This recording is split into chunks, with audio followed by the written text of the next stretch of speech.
Peristiwa ini terjadi pada akhir tahun 2007 di suatu kampung di Jawa Timur. Hiduplah seorang kakek tua bernama Mbah Ngadiro.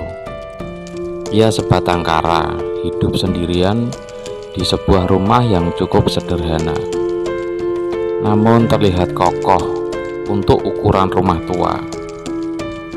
Tak sedikit menganggap rumah bernuansa adat Jawa itu dianggap memiliki aura mistis. Mbah Ngadiro yang usianya hampir 100 tahun, hari-harinya menghabiskan untuk menggembala kambing. Meski hidupnya cukup sederhana, di kampung itu beliau paling dituakan dan sangat dihormati. Tak jarang ia memberikan nasihat kepada anak muda di kampungnya. Tak heran jika banyak orang menyukai kepribadian pria tua renta tersebut. Meski hidup sebatang kara, Mbah Ngadiro mempunyai cucu angkat perempuan bernama Rara. Meski sekedar cucu angkat, gadis remaja ini sudah seperti cucu sendiri. Jika ada kesempatan, Rara selalu menyempatkan bermain ke rumah Mbah Ngadiro. Di rumah itu, Rara menyempatkan membantu merapikan dan membersihkan rumah Mbah Ngadiro. Dari semua seisi rumah, ada satu ruangan yang tak berani dimasuki Rara. Ruangan itu terbilang khusus bagi Mbah Ngadiro. Benda-benda klasik banyak terpampang di ruangan tersebut. Tak jarang Rara pun dibuat merinding jika melihatnya. Bahkan pernah sesekali waktu Rara dikagetkan dengan suara gaduh di ruangan tersebut. Padahal saat itu Mbah Ngadiro sedang tidak ada di rumah. Namun semua itu tak dipedulikan oleh Rara. Ia tetap fokus pada membersihkan seisi rumah Mbah Ngadiro. Hingga suatu hari, Rara memberanikan bertanya kepada Mbah Ngadiro terkait benda-benda mistis di ruangan tersebut. "Mbah, ini benda apa?"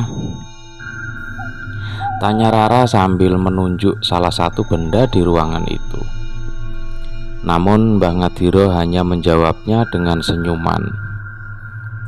Rara pun tak ambil pusing terkait pertanyaannya yang tak dijawab Mbah Ngadiro.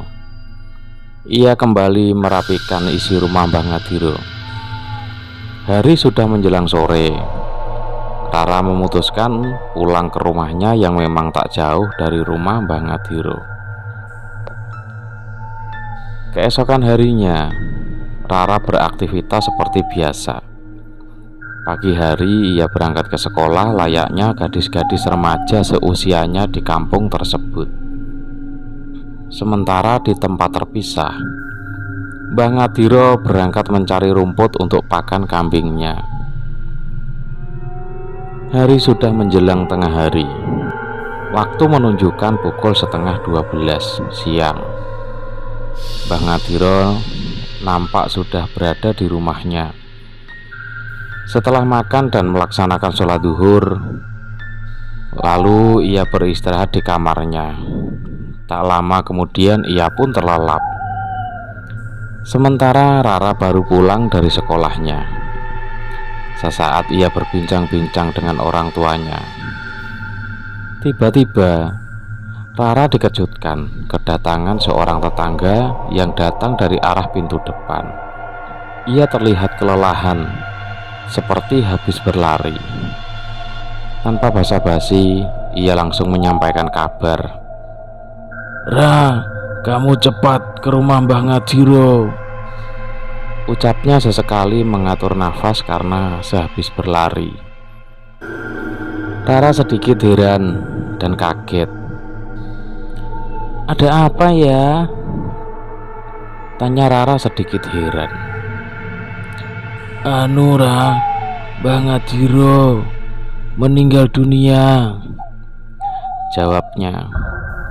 Tanpa pikir panjang, Rara bersama orang tuanya langsung menuju rumah Mbah Ngadiro. Hanya beberapa saat, Rara sudah tiba di rumah Mbah Ngadiro. Terlihat para tetangga sudah berkumpul. Rara terlihat masih belum percaya dengan apa yang terjadi. Apalagi setaunya, tadi pagi Mbah Ngadiro masih terlihat sehat dan mencari rumput. Selangkah demi selangkah, lalu Rara masuk ke dalam rumah Mbah Ngadiro.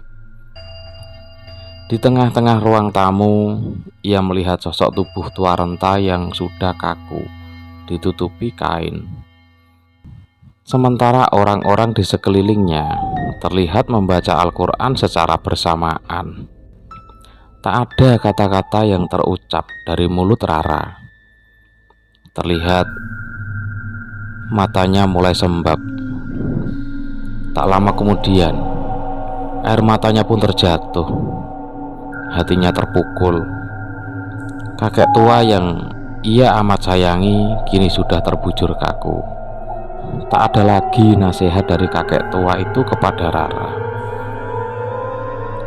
Kaki Rara tiba-tiba seakan lemas. Ia hanya tertunduk di samping jenazah Mbah Ngadiro.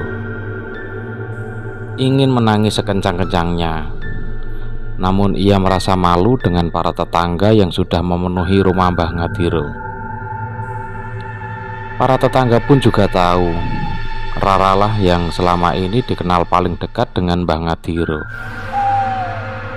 Saat itu Rara teringat pesan yang disampaikan Mbah Ngadiro kepada dirinya. Saat itu Mbah Ngadiro meminta Rara memperbanyak sedekah dan tidak meninggalkan sholat 5 waktu. Tiba-tiba tangannya memberanikan diri membuka kain yang menutupi wajah Mbah Ngadiro. Terlihat senyum tipis di raut wajah Mbah Ngadiro, seakan-akan tak ada beban lagi dalam hidupnya.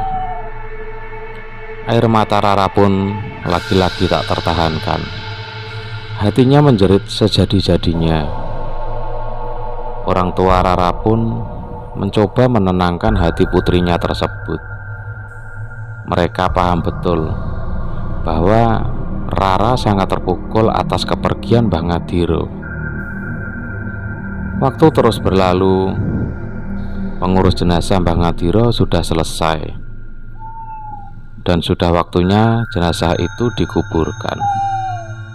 Suara takbir pun mengiringi jenazah Mbah Ngadiro yang saat itu mulai dibawa menuju TPU di kampung tersebut. Seluruh warga desa turut berduka atas kepergian kakek tua renta itu.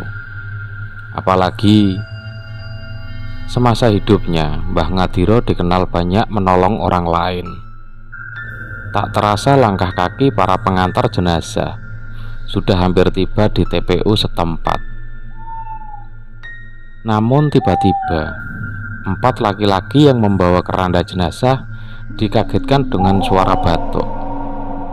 Padahal dari 4 laki-laki itu tidak ada satupun yang batuk. Sekali 2 kali tak dihiraukan suara itu. Namun saat batuk itu yang keempat kalinya, mereka lalu memutuskan untuk berhenti beberapa saat. Mereka saling pandang, memastikan suara batuk tersebut dari arah mana. Mereka terlihat kaget saat sadar bahwa suara itu berasal dari dalam keranda. Karena bingung, keempatnya memanggil seorang ustadz yang ada di depan, yang saat itu ikut dalam rombongan pengantar jenazah. Tanpa banyak pikir, keranda berisi jenazah Mbah Ngadiro pun dibuka secara perlahan. Benar saja, batuk itu berasal dari Mbah Ngadiro. Ia terlihat membuka mata, lalu memandangi arah sekelilingnya, seakan bingung dan tak mengerti apa yang terjadi. "Ini ada apa? Saya di mana?" tanya Mbah Ngadiro. Belum pertanyaan Mbah Ngadiro dijawab, sang ustadz lalu meminta semua kain kafan yang membungkus tubuhnya dibuka, termasuk kapas yang menutupi hidung dan mukanya. Mbah Ngadira pun lalu dibawa kembali ke rumah. Hanya beberapa saat, cerita Mbah Ngadira yang mengalami mati suri pun tersebar.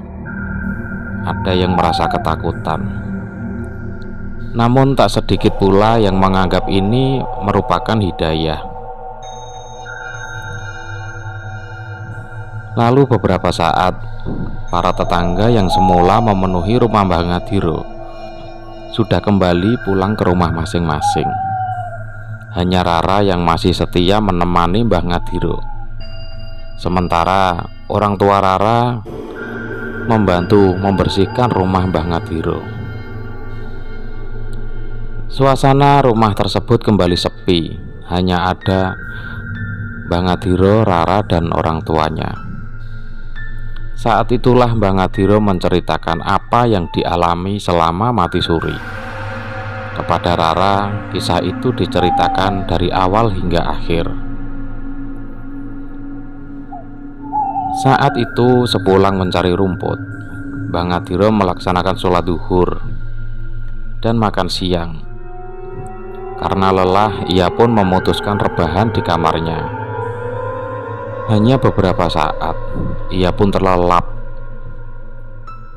Seperti mimpi, ia lalu terbangun di suatu tempat yang tak dikenalinya. Cuaca di tempat itu terasa sejuk. Pemandangannya sangat indah dipandang. Mbah Ngadira mengaku bingung apa yang dilihatnya. Ia lalu melihat orang-orang lalu lalang mengenakan pakaian serba putih. Terlihat mereka membaca tasbih layaknya sedang beribadah haji. Mbah Ngadira kemudian mengikuti orang-orang itu karena ia merasa bingung kemana harus melangkah.